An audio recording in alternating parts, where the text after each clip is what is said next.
就是希望这次比赛可以顺利晋级到8强，然后能够超越之前的成绩，这样。最重要的应该是小狗吧 ，God Dog。他是打输出的，然后他打得好的话，他就可以把对面收光；可是打不好的话，就会第一个冲去送头。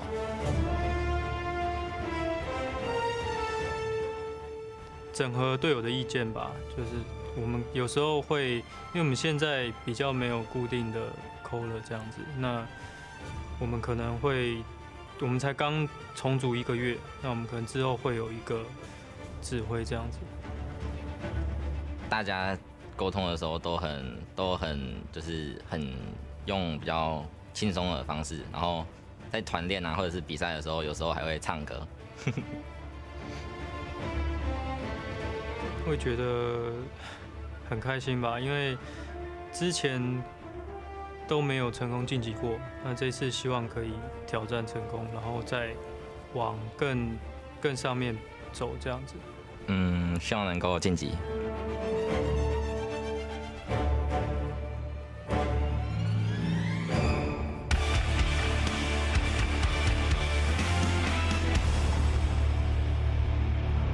All right, those were the Taiwanese boys from Please Buff Arthas. You can see them right there on screen. Funnily enough, when they played against My Insanity, who fielded Arthas on purpose, I think Hasos was like, yeah, Arthas isn't actually too strong, but we're going to show you how that goes. It worked quite well for them, and I mean, today we're going to see what exactly comes into play when it comes to the heroes here. The important thing to also mention is that we actually talked a little bit to Big Gods this morning, and they said that they definitely respect their opponents here. They're saying the best teams out of each region are here, so they don't take this series lightly. He didn't bring his cushion today, by the way. I don't know if it's if it's bad luck or something, but I mean, I watched the video, and they're relying on one player pretty heavily. They said if he doesn't play well, he's basically feeding. And he also talked about he can wipe an entire team. Unless you're playing Li Ming, that's actually really tough to do, unless you're getting reset. So relying so heavily on one player in a game that is reliant on team play, I feel makes me question, is that the right mentality to have, to lean on one person? It's actually similar to X Team, where they lay such a focus on their Captain Elegant. But with, PBA, I also observed them during the game, and they were very quiet. You barely heard anything out of them, and I don't think that's the right approach to the game. I don't actually think that this is necessarily a problem. If you listen, for example, to Gale Force Esports on the first day, they were also trying to calm things down quite a lot. My Insanity has a very similar approach where they just try to feed information until games get really, really hectic. They're usually quite calm too. There's, of course, in the team fight always a bit more excitement, but I don't really think it's necessarily a problem. Right. yeah, there's been teams in the past who have been very good by, even when they were kind of quiet. Dignitas, I think. Yeah. One of them. Dignitas can have that too, but it's of course a huge contrast. I mean, you just pointed it out, they're very quiet, and you compare them to Big Gods, and there's like shouting going on from start to finish. Yeah, they were basically very emotional and very vocal. So without further ado, guys, let's actually introduce the second team of the day to you, the Big Gods, hailing all the way from Brazil.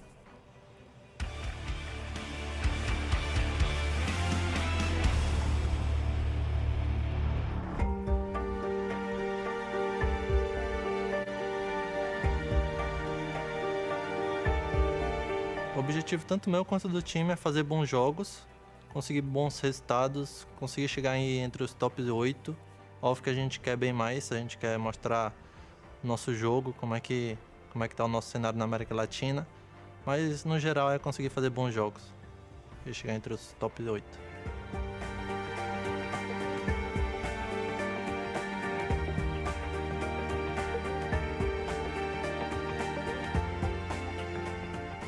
Eu acho que o jeito nosso playstyle é agressivo, é bastante único. Não que seja único, mas só eu acho que é um ponto muito forte do nosso time. A gente sabe quando lutar, a hora de lutar, então acho que ser agressivo é o ponto bastante forte do nosso time. Passar do grupo seria importante pra gente, porque a gente traria mais visualização pra América Latina, que ultimamente não está crescendo tanto quanto a gente gostaria. Então, acho que ajudaria bastante o cenário lá.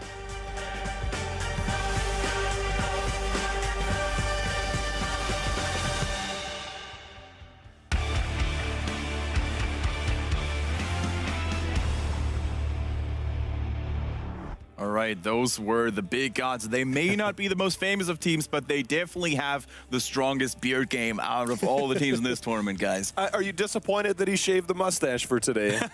Well, we're going to see that very, very soon here. A little bit disappointed, though. And you can really see how they are very confident. They are very outgoing here, and I think they are not afraid of their opponents. They think, shouldn't be. Yeah, but I think the thing is, when we saw that, they talked about their aggression, and this is something we had a chance to talk about before. Yesterday, we saw them, or the day before last, we saw them be very aggressive, almost too aggressive to a fault, because it actually cost them some key moments in a game, especially on Infernal Shrines, where they were pushing it a little bit too far. I just fear that it's like a contrast of styles right now. Please buff Arthas versus them. This is actually one of the downsides if you have a very energetic team that oftentimes you just go a little bit too deep. Another team in Europe, for example, that had a similar problem for a long time is Fnatic. And with Big Gods, I feel we are seeing a very similar case. You're getting so excited in these fights and you run on so much momentum that you oftentimes overstep. And if you don't have that personality in your team that really calms things down for a moment, it can really lead to the mistakes that you were just alluding to. And just taking a look at some of their players there, we just saw Murray's, who's only 16, probably the youngest player in these tournaments. This guy is so He's playful. ready to throw down. He's almost a fighter. Like, fighters do this, you know, before going on to fight somebody. But Murray's very young player, very talented player. Has shown a lot of good things in the past. Definitely need to keep an eye on this guy when the game will be going on. And also Tyfex, a very important player, their main shot caller, I believe. So Yeah, two guys too. We were actually talking to the big gods during breakfast, and they were saying, like, you know, in their current region, which is of course South America, they don't have anyone to compete against them. So they were thinking of maybe even moving to a different region just for training purposes. Exactly. We talked with them a bit about like options. They said they really thought about boot camping in Europe for a longer time. But overall, this is also one of the reasons why they, on paper, should actually be the team that struggles the most here, since they really lack that training environment. Whereas on the Taiwanese server, you have just from a ping related issue, you have like more options of where you can practice. So the Taiwanese team, I'm not quite sure if the games that they played so far really do them justice. I would expect them to play a bit better, but I still have to say that on the first day I was very, very disappointed with their performance. Yeah, so can we maybe jump to a first conclusion or to a first agreement here that on paper, I would say that Big Gods is riding the momentum here and is a slight favorite, Jay-How? Not even just momentum, but I think their playstyle allows them to, I guess, maybe create some moments that other teams might not be able to, especially against Please Buff Arthas. So I think a lot of that lends to their favor. So long as they can play within themselves, I feel if they have enough discipline to be able to shore up some of the mistakes that they made, that they are a solid team moving forward and could I'm not even kidding. I think they could possibly take out the loser of the next game between my Insanity. These EU guys. You were thinking about it. No, I wasn't. All right, I didn't even say it. Like, let's actually see which map we're going to play first on, because of course that is a very important key factor also in terms of drafting and the rest of the game. And we see Battlefield of Eternity being picked first here. It is a map that we have seen plenty of times the other days as well. Calder, what's up, man? I mean, this is the map where we had that draft for PBA that I was not happy with at all. And we talked about that particular draft today with Jay Schritter at breakfast as well. And he said he didn't understand it at all what they were doing. He said that draft was really bad. And can you elaborate on this and give us an example? What was so weird about it? I mean, they basically let you can play the map in a couple of different aspects, but oftentimes team focus a bit on heroes that are very good at poking, since you have a huge poke battle going on over the objective. Lunara can be strong on the map, Li Ming. It's of course a bit of personal preference that comes into play too. Or you can just like try to go for a bit of a dive comp and go enforce a team fight. And their comp was lacking all of it, whereas they were giving away heroes to My Insanity, where anybody who would have done any kind of research should have known these are comfort heroes, even though against My Insanity it's always tricky to draft. But this is something that Big Gods picked up too, and they said if that happens again today, then we're going to have an easy run here. Right, and we mentioned it times and times again that, of course, Battlefield of Eternity is a battleground where we can also see some pocket strategies, some pocket picks. I mean, it's been a thing in the past to roll Arthas out. Abathur is also very good here. Can you elaborate a little bit more on this, Jay-How? Yeah, we saw X-Team pull out the Abathur strategy. I'm not sure if it's something we will see, but one thing that we do see, Kendrick, a lot of times, especially on this map, is Tyrande because of that Hunter's Mark on the Immortal. If you're looking to play the objective, she's a really good start to try and make that happen. Right, Tyrande, of course, thanks to her damage amplification on the Hunter's Mark, a very strong hero in terms of, you know, whittling down the health of the Immortals in the middle. Tyrande is probably, you know, she has seen a little bit of less play, but on Battlefield of Eternity, she's still a force to be reckoned with. Todd, is there any other hero that you would like to see banned here on this map in particular, maybe? Oh, there we go. Well, this guy, I guess, Yeah, this guy's good would be a pretty map. good start. I'd much rather speak actually about who I'd like to see being played. I don't know about you guys, but I'm still waiting to see some more crazier picks. You know, something like maybe a Dehaka. Okay, maybe not the best map for it. I'm gonna keep on calling Dehaka until it happens. But yeah, a very solid first pick as well here from PBA with Muradin. Now, with Muradin, of course, taken, the one thing that we have to watch out for is especially Sledgehammer on level 4. Normally, when you see teams going for Muradin here, one of the thought process behind this is that you get the extra damage out against the Immortal. Whereas we see for Biggo, it's already a very aggressive pick that they're extremely comfortable with. They go into an early Greymane, and Greymane has, of course, solid damage output, but this is something where they still have the flexibility to go for a dive comp, trying to force the fights over the objective. It's, of course, early in the draft, but they have a lot of options with this. You know, I had a chance to talk to Gillyweed before this entire tournament ever started. We both agreed that Greymane was going to be the most highly contested hero throughout the entire week. And we've seen that over the first few days, that Greymane, as exactly what Kaldor just said, he's so strong, but he gives you the flexibility to build around that from the get-go. And I love the first pickup of Greymane. And this reflects in all the reasons, right? Greymane's win rates have been going up no matter where you are, in Korea, in Europe, or in NA. So it's a good point you make there. I think the Greymane is also likely to be played by Murray's, and that guy is, again, really, really good. So look out for it. Falstad was picked up, and now ETC.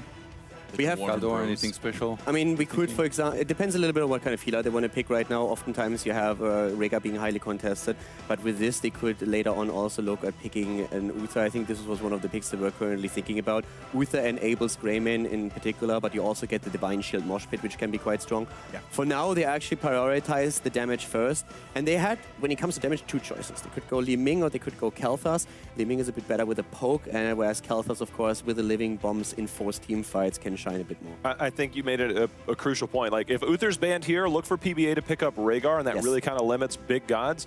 And the fact that, I mean, I honestly feel PBA, if they pick up Rhaegar and Li Ming next, it's almost impossible to go wrong with that draft. I mean, you talked about the poke potential, you talked about controlling supports. No, here's exactly what I've just been talking about. You have the choice between Kalthas and Li Ming when you're looking at damage. They go Kalthas. If they ban Li Ming, they just basically say, okay, we have our damage dealer already for range damage. We're going to deny Li Ming to them. She is amazing for these poke battles. Yeah. The one ban that kind of is a bit weird to me is that Zeratul. Yes. I mean, Jao, you were just talking about the support battle. I expected that to happen here too. You pick the Rhaegar, you ban the Uther or vice versa, and they didn't do that. And we talked about how PBA also yesterday made some questionable, you know, bans and picks in the draft, and here again today, you know, with that Zeratul. I guess it's the first, you know, so to speak, misstep that we're seeing though. There's a couple of things that could happen right now. You could, for example, Tassadar is still out there, which is another great pick, also on the side of the big gods. If they pick up a good healer and then add Tassadar to the mix, they have poke with Storm. It's not as great as on Infernal Shrines, of course, but it also gives you vision when you try to find out where your opponent tries to position themselves for those fights. If there's anybody that's a safe pick on pretty much any map, and especially this map, Sonya, I think is a great pick up there for PBA. It's just a matter, I mean, both supports are still going to be on the table. I think Rhaegar and Uther are pretty much given at this point. I mean, somebody might opt to go into Kharazim. I know Dredd was talking about how he believes that Kharazim is the second best support right now, but it's just a matter of personal preference and team play style. It's just a matter, there's Rhaegar right there. And I love the fact that they went ahead and picked their support now, because now they can see the last two picks of big gods, and then they have a little bit more flexibility to try and counter with the last pick. The thing is, do you think that PBA made the mistakes of allowing too many good weapons in the arsenal of the big gods? Because let's be honest, as you mentioned, the Zeratul pick didn't really make a lot of sense. Supports could have been prioritized. Zeratul also wouldn't really have fitted into that because they are already on a Greymane, on a Kalthas. How do you think that draft is going for PBA here? It depends a bit on what big gods are doing right now. We have seen big gods, of course, sometimes draft really heroes that might not be necessarily meta, but it's something that they're more comfortable with. I wanted to see the Tassadar after the Kharazim. That makes a whole lot of sense, and I actually like this comp, because the one thing that I was afraid of a bit is that they actually let Tassadar go through and that PBA then picks it up. This is the one reason why I'm not a massive fan of Rhaegar to be taken here. I can understand why they want him. They want to have him over a potential Uther or Kharazim, but at the same time, they allow Tassadar to be picked away. So that was the kind of gamble that they took, and I feel they lost that. Charism, as already mentioned before, is going to provide the vision when the Immortals are on the map so that you know where opponent is trying to flank, for example. Should be very difficult to catch the Big Gods off guard. So I really like the setup that they're running here. So also, excuse me, Todd. Also, what I really wanted to point out is that Karazim combined with the Tassar is just so good because it allows him to pick Cleanse no matter what instead of Echo of Heaven, right? Because you have that additional protection from the Plasma Shields. Absolutely, yeah. I was going to say PBA needed more damage for sure. There weren't too many options left, and they're just going to go for the Zagara. That's going to provide, I guess, a little bit of vision and some good damage as well. Even though Zagara didn't do really well so far in this tournament when we saw her come out earlier, did she?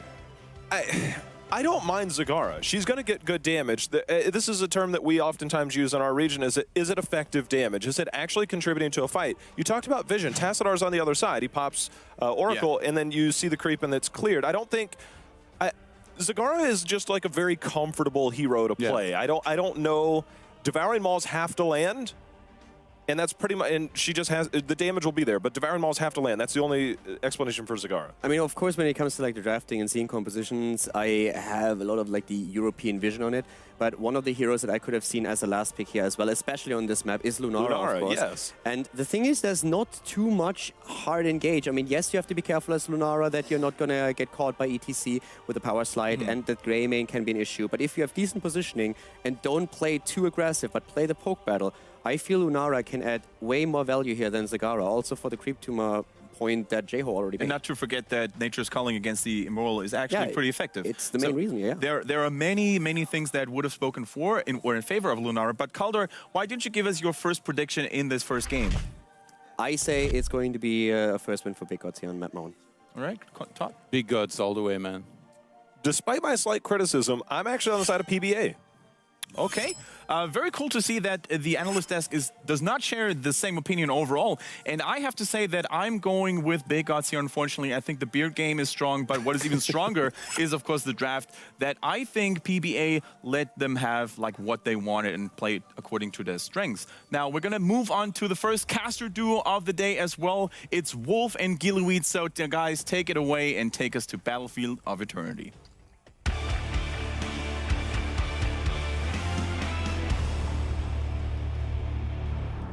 Thank you very much, Kendrick. Really exciting drafts that we see from these two teams today. Already to start things off, Big Gods versus PBA. How are you feeling today, Gilly?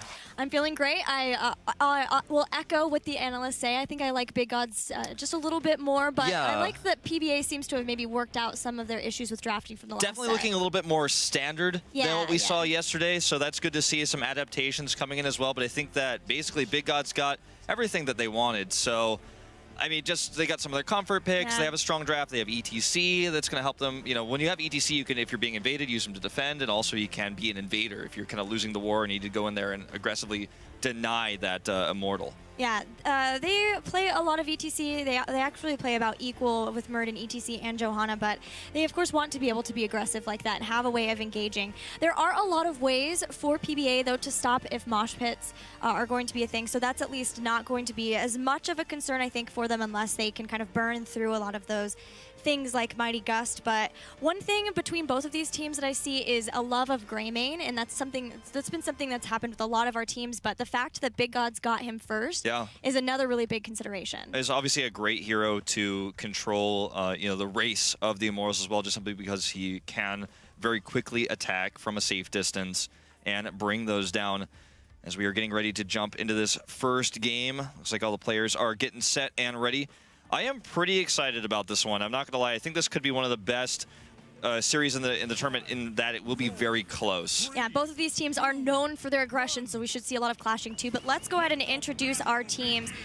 Playing for PBA in the blue, we're going to have Zola on Rhaegar, Baphomet playing Sonya, Falstad played by GodDog, Skrull playing Murden, and Alpha Luna playing Zagara. And for the Big Gods, we're going to have Muriz on Kael'thas, Greymane on Typhex, ETC being played by Beto, Tassar being played by Jay Shrita, and Karzim is being played by Vieira. And I think the best hero pick that we saw really for PBA is when they grabbed Rhaegar in that slot, because it also takes it away from Vieira, who's very well known for his Rhaegar play. Beto is going in with the power slide and a great Gravity Lapse follow-up, and with that living bomb, that's going to be first blood going the way of Big Gods. Yeah, stun going down here on a Type X, but he should be able to escape. And if this is the first time you've ever watched a Big Gods game, expect a lot more of this. Beto is allowed to have ETC. He's constantly going to be pressuring. He's going to be looking for those early picks. And that's how they really dismantled Gale Force, actually, in the previous series they played. Yeah, the synergy between Beto and Muri's is always on point. He is ready to follow up the target hit by that power slide with those gravity lapses, and they were on point so much throughout the series with Gale Force. It's what made it so close between those two teams. And I gotta say, Gilly, that's not a bug down there for Karzim. He didn't pick his level 1 just yet. He is going to go for the healing at the end of all things, but I was starting to wonder if maybe we were going to see an Iron Fist. Yeah. I was getting a little bit excited, but it looks like it's just going to be standard. Well, there are 3 damage dealers on the other side, and hold that thought because we're going to have yet another pickup as Scroll will go down. And again, just constant aggression from that. This is just not no respect for the ETC pick. The ETC is going to make every team fight in the early game, pretty much on any map, go the way of the team who has the ETC, and that's Big Gods in this case. And it's one of Beto's comfort picks. He has him here, so attacking there, maybe not the best choice. So with the Iron Fist, I was wondering maybe if they wanted just a little bit more of damage dealers, since there are 3 full damage dealers who can start to bring down the Immortal on the side of PBA. But it looks like they're not having too much of a problem. It's very, very close with PBA. Is just slightly, actually, nope. That is, wow, they are dead even. It's like basically dead even, like 99 points different if I do the math here. So very, very even. And they're actually just going to race here, and PBA getting the better start of things. And it looks like they are just a few hit points ahead. I think they're just going to take it. Yeah, and that really comes down to the fact that they do have those 3 damage dealers, and all of them whom can put consistent damage down. They're not really the bursty type. That was a bit of a shy choice by Big Gods to not invade there because they do have ETC. Double Gravity Lapse going down here, and God Dog going to get stunned once more. Will he get away? No, he will not. And this is great, too, for Big Gods because they will be able to defend a lot better now, too, because they've been able to take somebody out. It is Falster, though, so he'll be able to fly back in, and we'll see how PBA want to set up this first Immortal phase. And we do see, instead of leeching Plasma, which is really interesting with a Greymade on the side, we're seeing Tasser go ahead and upgrade his Oracle, so that means he's going to be clearing the creep a lot easier. And when you're going for a comp that's kind of based around ETC, I'd say, just based on the way Big Gods plays, controlling that vision is very important.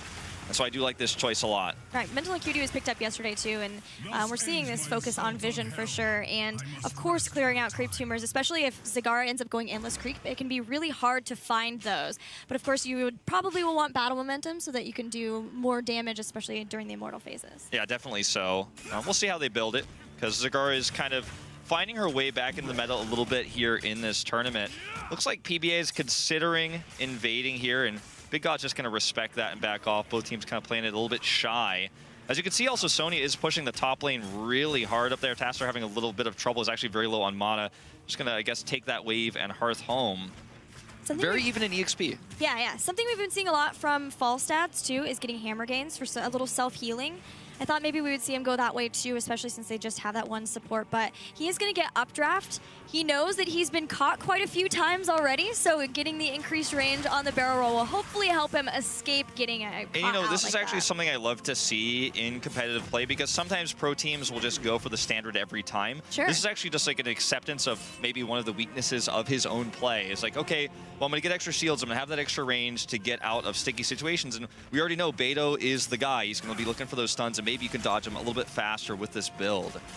Experience very close between the two teams. Beto and Jay Strita are getting the Khazra up in the top lane, and that, of course, can push along with their bruisers if that's where they want to go next. But with being able to take down walls, that's going to be really nice for PBA as we get ready for the next Immortal phase. If they can get the next Immortal, then maybe they can look at getting a fort. Yeah, it looks like they're going to try to use the pressure with those Impalers in the top lane to grab their Shaman camp, but PBA is going to be doing the same, so Mercs are going to be dead even. Let's see if Big Gods tries to race this time, or if they're going to invade, because I think invading is going to be the better choice, but they're even a little bit slow to the Immortal. They have to invade this, or they're going to lose the first phase for sure. I think maybe that they're just going to lose that first phase and then try to invade in a better spot. That can be a really tough one to try to go into on your opponent's side, but if they can catch Baphomet here, that would be huge for them, and they do. Sonya goes down in another kill for Big Gods, 4-0 so far for them. And I think they need to capitalize on this moment with the 5v4 to invade this. It's too late already. Let's see what they're going to go for. They're coming around, Scroll delaying them quite quite a bit.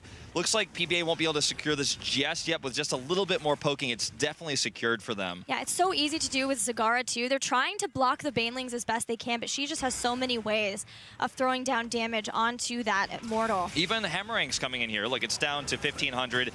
And they're not going to be able to deny this. As much as they try, maybe the better choice would be committing more to decreasing the shields. Right, just 1 or 2 people up there, but they're also having to deal with damage on multiple fronts. The Bruisers in the bottom are putting some pressure onto that bottom fort. All right, looks like it's finally going to go down here. 553 hit points left. Scroll is going to just go over here and wail on it looks like. So low, 420. They're doing what they can. They take out Zola too, right? Without Rhaegar here, Baphomet's going to be in a lot of trouble, but gets away just barely from Vieira. Yeah, they were just trying to force picks so that the push is weaker. Just like before, they got that 1 kill despite losing the Immortal. And they're trying to grab Scroll here. He's going an odd way. It looks like he's just going to delay. He's definitely going to go down, but he's going to buy time. But even with being able to get these picks, it's still a pretty strong Immortal. And with taking out both towers and gate on both of the lanes, it should be able to get a keep unless they can. Yeah, they're just having to deal with this split push, and they're very likely going to lose this fort. Absolutely, and it's Typhex alone right now who's dealing with this Punisher, or at least attempting to deal with that Punisher. Or Immortal, excuse me, I should say, to be technically correct. This creep is actually not really being deterred too much either, which is somewhat concerning. I mean, look at the mini-map. You can see it's all over. So much vision of possible invades, and all of her summons in the bot lane are just going to be so much more powerful because of this, and her movement speed as well. Yeah, she did end up going for the Endless Creep upgrade, which is why it's just spread out so far, and it will be trouble for them vision-wise, for Big Gods, that is. Big Gods, Beto trying to go in and look for another pick for the team, and here comes Scroll with an aggressive Dwarf toss. They don't find anybody just yet. With all 5 people here, they're going to be able to take down this final fort for Big Gods, and with that, get their heroic abilities. That's right, level 10 is up in just a second for Big Gods as well. This could be a big engage. Don't forget, Greymane is just now hearthing home, so he's not here for this, so it's going to be a bit scary to fight without him. And Beto keeping himself in good position. He was ready just in case they dove in. His Mosh was up. And very safe back off by PBA.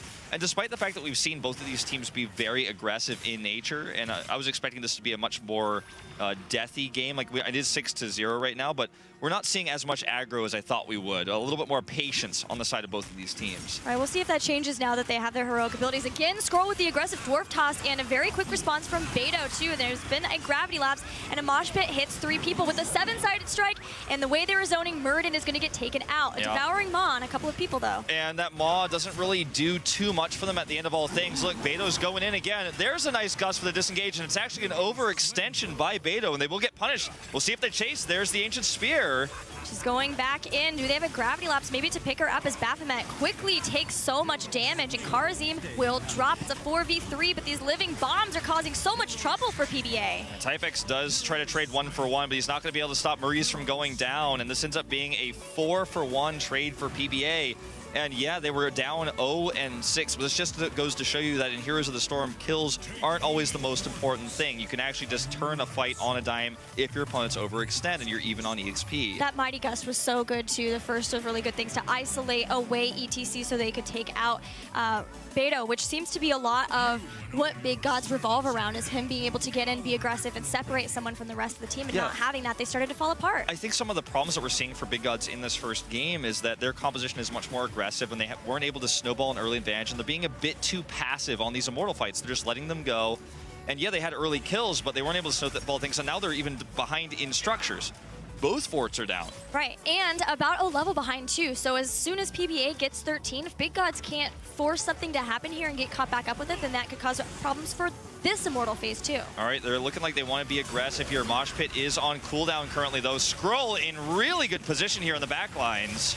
He's going to use his Avatar, 7-sided strike again coming out, but with the grouping and the way PBA are, it doesn't do very much damage, and they're just going to focus on trying to get this Immortal to the midway point. A bit scary though, Mosh Pit up in 10 seconds. Beto is trying to get ready for that.